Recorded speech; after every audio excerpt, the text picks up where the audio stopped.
Prophetic voice of Zion ఈ రోజు కొరకు ఏర్పాటు చేయబడిన వాక్య భాగం కీర్తనలు 107వ కీర్తన 14 నుండి 16 వచనాలు. వారి కట్లను తెంపివేసి చీకటిలో నుండి మరణాంధకారంలో నుండి వారిని రప్పించెను. ఆయన కృపను బట్టి నరులకు ఆయన చేయు ఆశ్చర్య కార్యములను బట్టి వారు యెహోవాకి కృతజ్ఞతాస్తుతులు చెల్లించుదురుగాక. ఏలయనగా ఆయన ఇత్తడి తలుపులను పగలగొట్టి ఉన్నాడు, ఇనుప గడియలను విరగొట్టి ఉన్నాడు. మరి ఈ వచనాలను చదివినప్పుడు దేవుడు కొన్ని విషయాలని నాకు జ్ఞాపకం చేశాడు. ఆ విషయాలు ఏంటి అంటే, ఇశ్రాయేలు ప్రజలు బానిసత్వంలో ఉన్నప్పుడు వారి చేతులకి సంకెళ్ళు వేయబడ్డాయి. వారు కట్టు బానిసత్వంలో ఉన్నారు.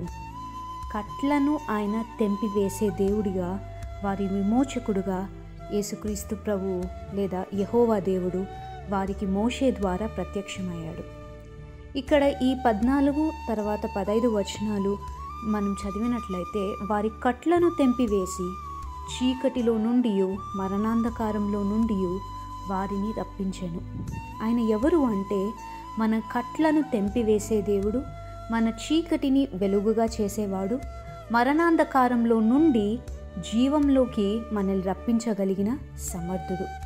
ఆయన కృపని బట్టి మనము ఆయనని స్తుతించబద్దులమై ఉన్నాము. కృతజ్ఞతాస్తుతులు చెల్లించడము మన వంతు. ఏలయనగా ఆయన ఇత్తడి తలుపులను పగలగొట్టి ఉన్నాడు, ఇనుప గడియలను విరగొట్టి ఉన్నాడని 16వ వచనంలో ఉంటుంది. చాలా సందర్భాలలో కట్లను బానిసత్వంలో, పాపమనే బానిసత్వం కావచ్చు, వ్యసనం అనే బానిసత్వం కావచ్చు, ఏ బానిసత్వంలో మనం ఉన్నప్పటికీ కూడా మనకొక విమోచకుడు ఉన్నాడు. ఆయన మన కట్లను తెంపివేసే దేవుడు.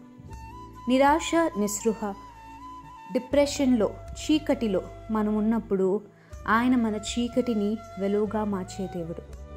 మరణాంధకారమైన రోగములు మనకి సమీపించినప్పుడు, ఆ రోగముల చేత మనం బాధింపబడుతున్నప్పుడు తన స్వస్థతను మనకు అనుగ్రహించి మనల్ని విమోచించగలిగిన సమర్థుడు. తర్వాత ఇనుప గడియలను, ఇత్తడి తలుపులను ఆయన విరగొట్టువాడు. ఈ తలుపులు ఏంటి అంటే, మన జీవితంలో మూయబడిన అవకాశాలు కావచ్చు.